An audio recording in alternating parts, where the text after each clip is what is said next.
박원순 피해자 공식 석상 나선 까닭은 고 박원순 전 서울시장의 성폭력 사건, 그동안 피해자의 법률 대리인이 나서서 대응을 해왔습니다. 그런데 윤지영 기자, 네. 오늘 피해자가 처음으로 직접 나섰다면서요? 네, 맞습니다.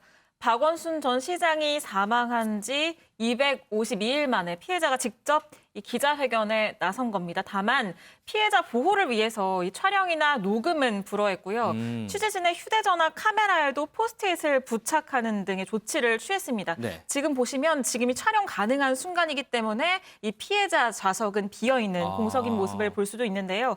다만 피해자 기자회견에 앞서서 이 주최 측인 송란희 한국여성의전화 상임대표가 피해자 입장문을 대독했는데 관련 영상 먼저 보고 이어가겠습니다. 더 늦기 전에 말하고 싶습니다. 그분의 위력은 그분의 잘못에 대해 그 사람을 향하여 잘못이라 말하지 못하게 만들었습니다. 그분의 위력은 그가 세상을 떠난 이후에도 그의 잘못을 인정하지 않는 사람들로 인해 저를 지속적으로 괴롭게 하고 있습니다. 그분의 위력은 자신들만이 정의라고 생각하는 사람들이 무자비하게 저를 괴롭힐 때 그들의 이념을 보호하기 위한 수단으로 활용되었고 저를 괴롭히는 일에 동조하도록 하였습니다. 그분의 위력은 여전히 강하게 존재합니다. 네, 더 늦기 전에 말하고 싶습니다. 라는 얘기로 시작하는 이 입장문. 그분의 위력은 이라는 말로 시작하는 7문장으로 정리가 됐습니다. 이 7문장을 통해서 이 고 박원순 전 시장의 위력이 여전히 강하게 작용을 하고 있다라는 점을 강조를 했는데요. 이 입장문을 대독한 송란희 상임대표는 오늘 기자회견을 연 이유에 대해서 여전히 피해자를 의심하고 비난하는 행위를 멈추지 않고 있다. 또 보궐선거에서는 그 교훈이 보이지 않는다라고 밝히기도 했습니다. 이 피해자는 지난해 7월 22일에도 입장문을 내고 편견 없이 적법하고 합리적인 절차에 따라서 과정이 밝혀지길 바란다라고 밝히기도 했고요. 지난 1월 18일에는 진심으로 사과하고 의원직을 내려놓으시라 이렇게 남인순 민주당 의원을 저격하기도 했습니다. 그런데 오늘 직접 기자회견에 나서게 된 겁니다. 자, 그러면 저 입장문은 대독을 했어요. 그러면 네. 입장문 대독이 끝나고 피해자가 직접적으로 현장에 이제 나왔을 거 아니에요? 물론 네. 촬영은 못했지만 네. 피해자가 본인 입으로 직접 하고 싶었던 얘기는 뭐였어요? 네, 피해자는 이 잘못한 일들에 대해서 인정을 한다면, 진심으로 인정을 한다면 용서하고 싶다라고 밝혔습니다. 이 그분의 잘못뿐만이 아니라 지금 행해지는, 그리고 지금까지 자신에게 상처를 준 모든 분들이 진심으로 사과를 해달라라고 밝힌 건데요. 이렇게 용서를 하겠다라고 밝히는 이유, 여기에 대해서는 지금까지도 존재하는 그분과 남은 이들의 위력 때문에 겁이 나서 용서를 하겠다고 하는 게 아니다. 나의 회복을 위해서 용서를 하고 싶다라고 밝혔습니다. 특히 피해자는 극단적인 선택으로 인해서 가해자와 피해자의 자리가 바뀌었다면서 2차 가해로 인한 고통을 호소했는데요. 저희가 영상으로 담진 못했지만 이 발언 도중에 눈물을 흘리면서 발언을 이어가기도 했습니다.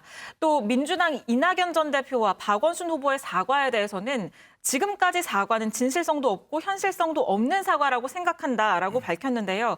그러면서 피해 호소인이라는 명칭으로 저의 피해 사실을 축소하고 또 지금 선거 캠프에는 저를 상처 줬던 사람들이 많이 있다라는 지적도 내놨습니다. 결국에는 이 피해 호소인이라고 지칭한 남인순, 진선미, 고민정 민주당 의원을 지목을 한 건데요. 그러면서 이번 보궐선거에서 피해 사실을 왜곡하고 상처 줬던 정당에서 서울시장이 선출될 때 저의 자리로 돌아갈 수 없을 것이라는 두려움이 든다고도 밝혔습니다.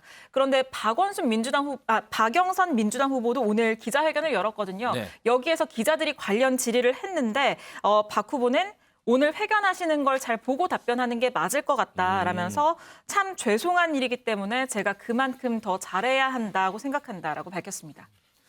윤 대표님, 네. 이제 다음 달 7일 치러지는 보궐선거가 이 박원순 전 서울시장의 이 사건 때문에 이제 치러지는 거잖아요. 네. 그래서 일각에서는 오늘 이 피해자가 기자회견을 한 시점, 그러니까 보궐선거가 뭐 2주 정도밖에 남지 않았는데 이 시점에서 왜 기자회견을 했을까라는 데 주목을 하는 사람들도 있더라고요. 그래서 질문을 드립니다.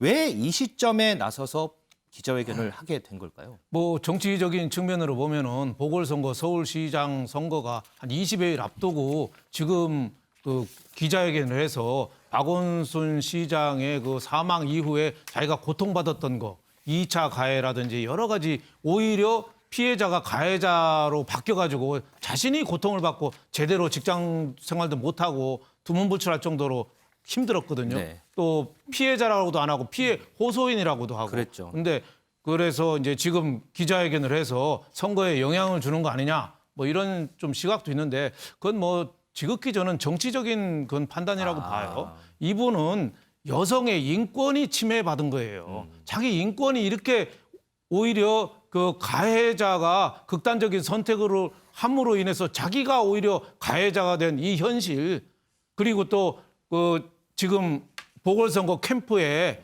그 자신을 피해 호소인이라고 불렀던 사람들이 국회의원들이 여성 국회의원들이 다수가 참여하고 있는 이런 현실 그러니까 민주당이나 박영선 후보나 여러 사람들이 사과하고 반성한다고는 했지만 실질적으로 이루어진 게 뭐 있냐. 지금이라도 좀 인권적인 차원에서 좀 조치 좀 해달라. 저는 뭐 그 얘기는 얼마든지 저는 해야 된다고 보고 하는 건 더 당연하다고 보고 언제 했다는 거는 그거는 정치인들 얘기지 이분하고는 나는 연관시키는 건 잘못됐다 이렇게 보고요. 박영선 후보가 다시 사과를 했잖아요. 네. 그건 저는 높이 평가하고 싶어요. 지금 또 사과했잖아요, 오늘. 그건 높이 평가하고 싶어요. 이걸 또 정치적인 공세라고 맞받아치지 않고 사과한 거, 그건 굉장히 잘했다 이런 생각이 들어서 우리가 여성의 인권에 좀 초점을 맞춰서 좀 생각할 필요가 있다. 박원순 시장이 극단적인 선택한 이후에 여성의 인권이 우리가 얼마나 개선이 됐는가. 그리고 집권당이나 우리 지배 구조의 상층에 있는 사람들이 얼마나 반성하고 개선 의지가 있는가. 여기에 대해서 좀 다시 좀 생각하는 그런 계기가 됐으면 합니다. 어쨌든 기자회견 시점에 주목하는 건 부차한 일이다. 예. 이 피해자는 진심으로 사과하면 용서하고 싶다고 말했습니다. 여러 논란들, 논쟁들 다 떠나서 지금 필요한 것 피해자에 대한 진심 어린 사과가 아닐까 싶습니다.